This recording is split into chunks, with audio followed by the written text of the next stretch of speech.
Kama wodi ya wagonjwa sasa huko Jangwani inaelekea kujaa kufuatia idadi ya majeruhi kuongezeka, ikiwa ni siku chache tangu kutangazwa kuwa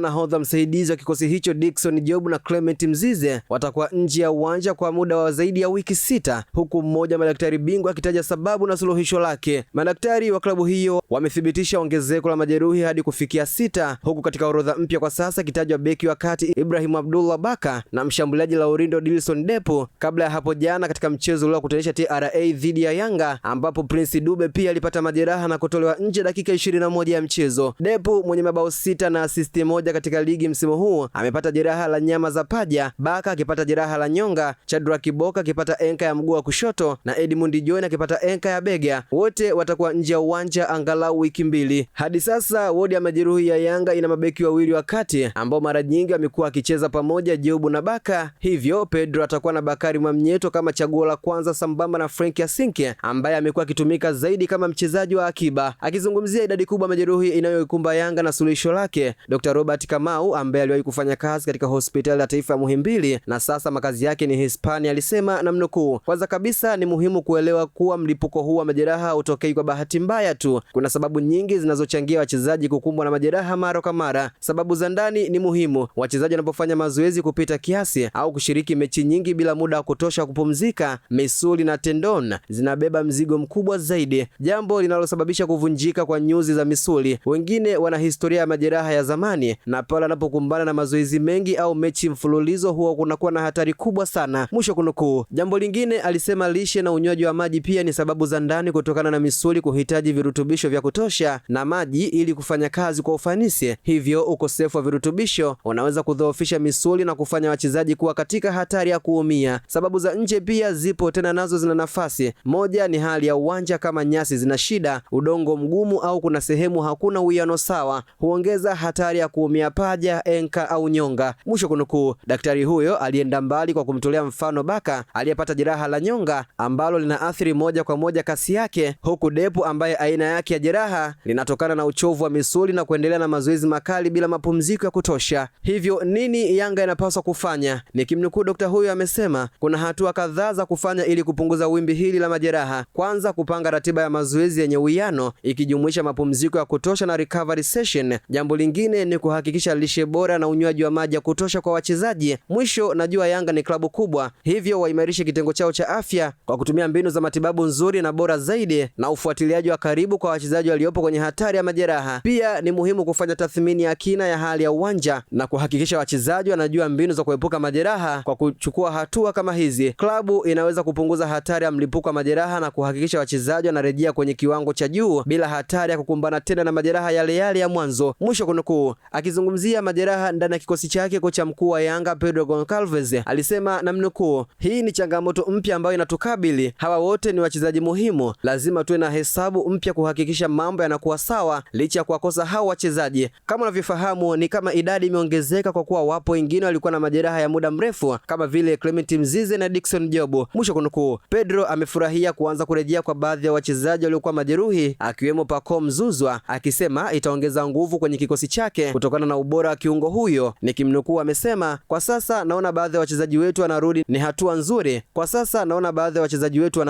Ni hatua nzuri, kwani unapokuwa na mchezaji wako bora kama Pacome unazidi kuwa imara kwenye mechi zako, akishirikiana na wenzake bado tuna timu imara, mwisho kunukuu. Mbali na ishu za majeraha, Pedro amezungumzia ishu ya matokeo inayopata kikosi chake kinachoongoza msimamo wa ligi kuu bara, akisema suluhu dhidi ya Azam na TRA haijawaharibia hesabu zao za kutetea ubingwa wa ligi hiyo. Pedro alisema bado ana imani kubwa na kikosi chake licha ya sare 3 mfululizo dhidi ya Azam FC, Simba Sports Club na jana TRA United, na kwamba ligi bado na mechi nyingi ambazo inaweza kurudishia pointi 6 ilizoziangusha kikutana na klabu hizo. Nikimnukuu anasema, huwezi kusema sare hizi 3 dhidi ya Simba, Azam na TRA kwamba zimetuharibia kwenye mbio za ubingwa, lakini ukweli ni kwamba klabu yenye hadhi ya Yanga inahitaji kushinda katika kila mchezo ulio mbele yetu, na haya ndiyo malengo yetu wakati wote. Kwetu tungeweza kupata ushindi, lakini kuna maeneo hatukupata maamuzi sahihi na kupoteza nafasi zetu za kubadilisha matokeo. Hatuwezi kuendelea kulia, tutainuka kwenye mechi zinazofuata ili turudi kwenye njia ya ushindi, mwisho kunukuu. Imeandikwa na Khatim Naheka na kusoma kwako nami Hamza.